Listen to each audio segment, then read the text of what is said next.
Alright, so this is just going to be a short video. All I'm doing here is showcasing a few of my collections that I have obtained in GTA 5 online over time. I have purchased a few shark cards in the beginning, but not too many, and most of my money that I've made and purchased all of these vehicles with came from actually earning the money in the gameplay. So hopefully you guys enjoy this short clip, and there will be a little surprise at the end, and yeah, here we go. Starting off is just going to be my armored vehicle collection.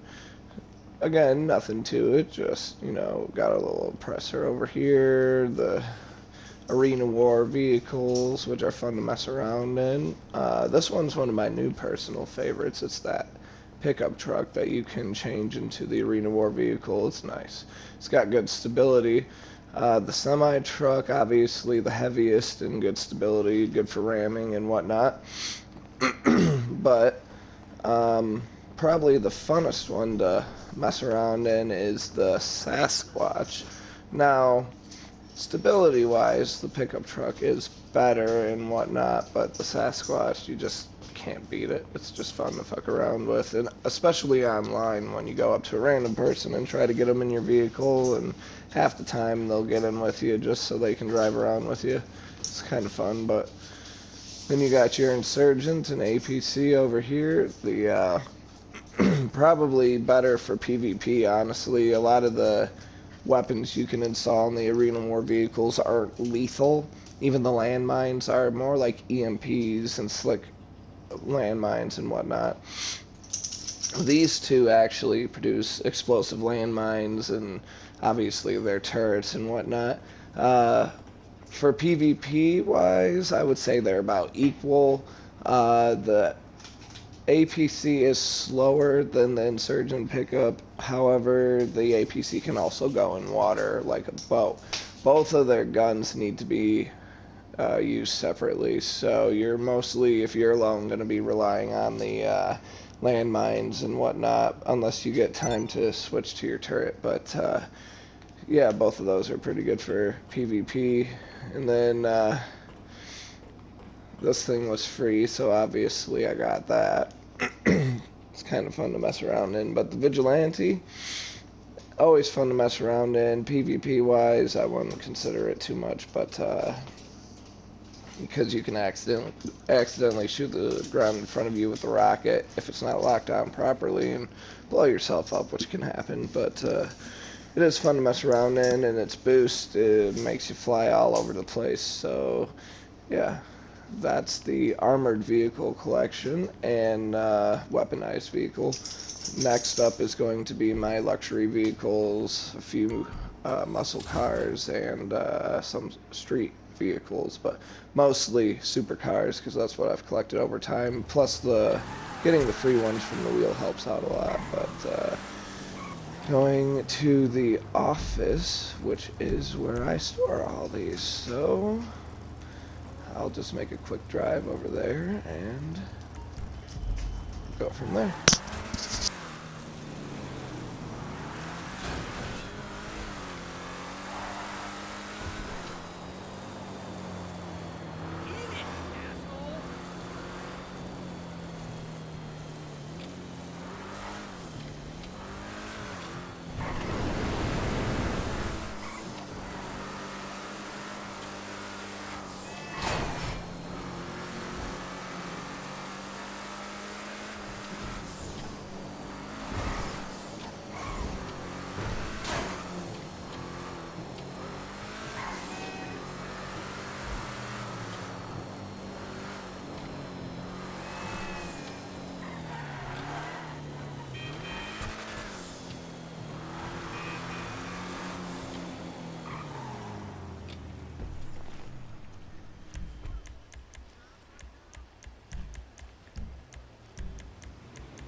So, like I was saying before, this is my supercar garage with some muscle cars and street vehicles in it.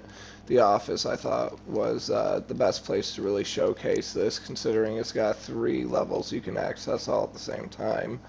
And I'm going to start out at the top with my street vehicles, which I have the least of.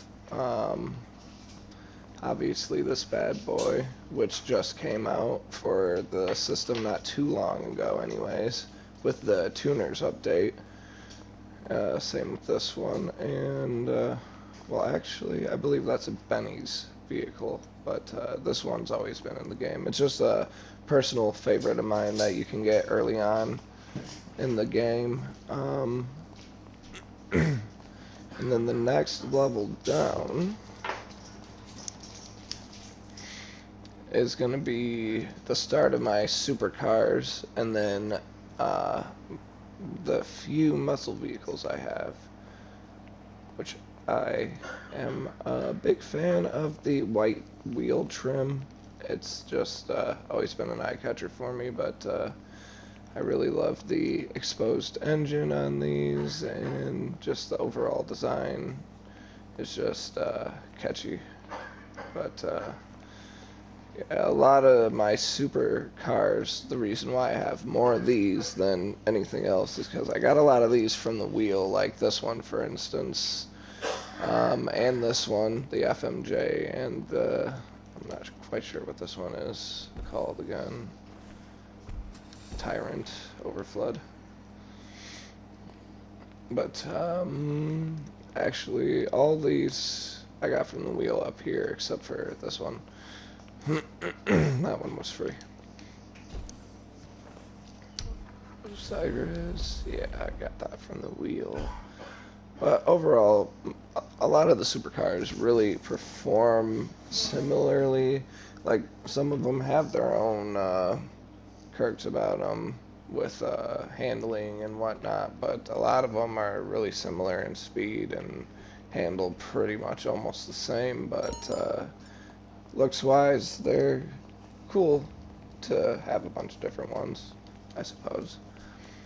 These are more of my favorite ones. Like this one's probably my personal favorite supercar of all of them.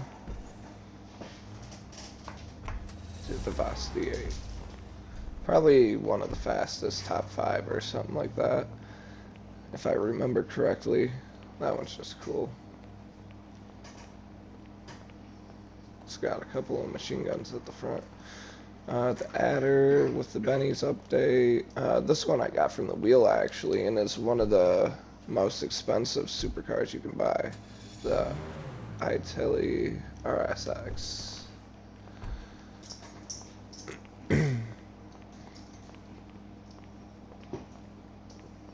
Tesseract is also one of my personal supercar favorites for the way it performs. And this one is just nice looking. Probably one of my most recent purchases.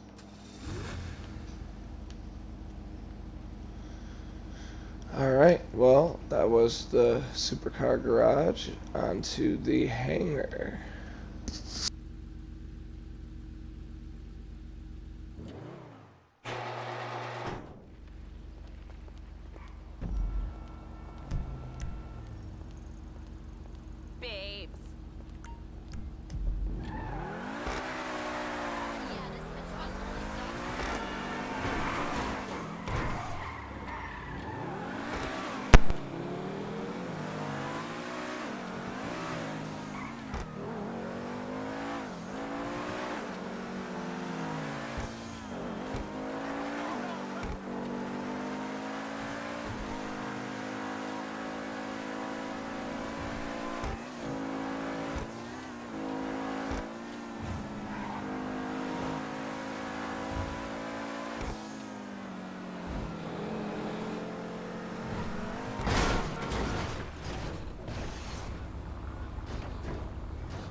Bastard hit my car. Gotta love GTA drivers.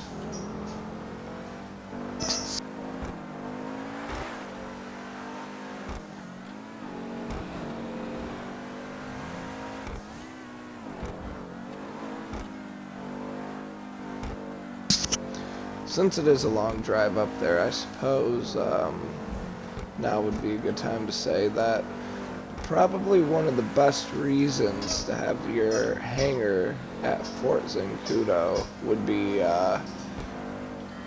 the fact that if a lot of players online don't have it, it's a good place to retreat to and hide, especially if you're flying around in an airplane and somebody comes up in another plane and tries to shoot you down or grief on you or whatnot. It's a good way to hide from them, unless of course they have a hangar there as well, but again, it's not something that you commonly come across. But again, if you just fly over this area and they don't have it, they'll start getting shot down by the base's defenses, which is a perk. But yeah, I just thought I would bring that up.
Access to the base. Let them through. I have no idea why, but the path wanted me to go not to the base's entrance. That was pretty weird, but yeah, we're there.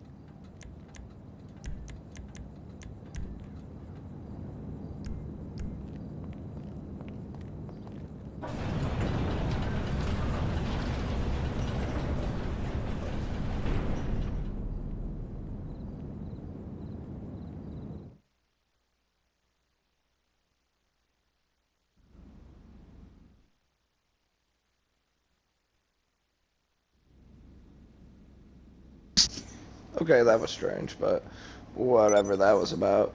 So this is my hangar, and again, not much to it, just some of the vehicles I've collected over the time of playing. This one was free when you purchased the hangar. This one is probably one of my favorites. I just got this Strike Force, I believe, B-11 Strike Force. It maneuvers really nicely. The only thing that I have to say about it that I don't like is you can't hover with it like the Hydra, which obviously that's what the Hydra is known for, but this one, unlike the Hydra, has a explosive payload that you can drop, which is very nice. The Buzzard, which is just nice just in case.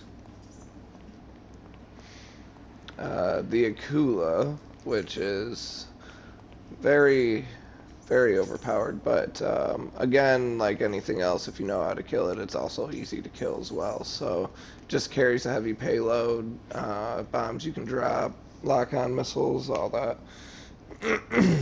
And the Hydra, obviously, which no aircraft collection is complete without, just the classic and Flying Fortress, or the Bombushka, which is what it's called in the game. But I had to buy it.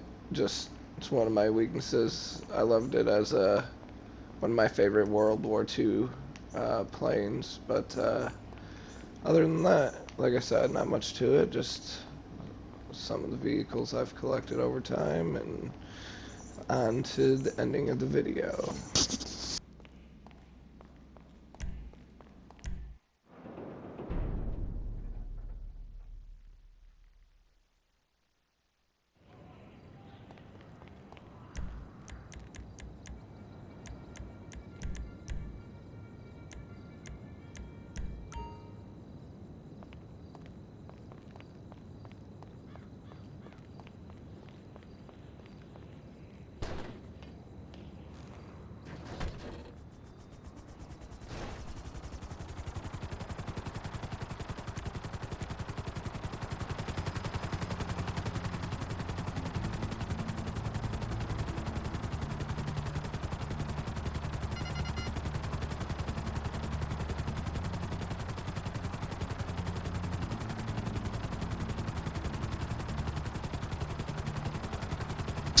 So the main point of making this video wasn't just to show off the cars and vehicles that I've collected over the time that I've played the game.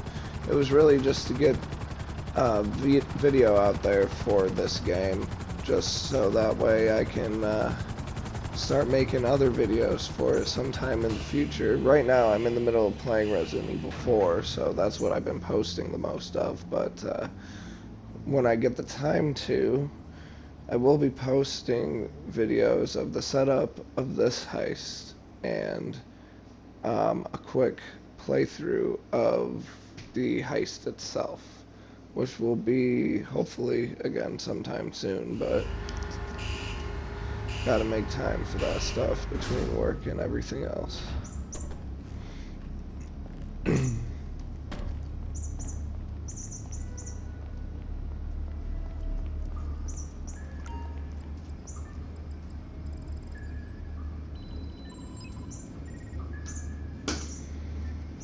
So the next time I get the chance, I will be doing the Cayo Perico heist, and I will be showcasing also how to do the setup for it. It's all pretty easy. By yourself, you can make a pretty easy million off of it, just real quick. I would say the setup alone takes about an hour, hour and a half if you really know what you're doing. And the heist itself, I usually do in about 12 minutes to 15 minutes if it's going bad, but mostly nowadays I can get it done in about 12 minutes. So hopefully that's a video you guys will enjoy, and I will see you next time.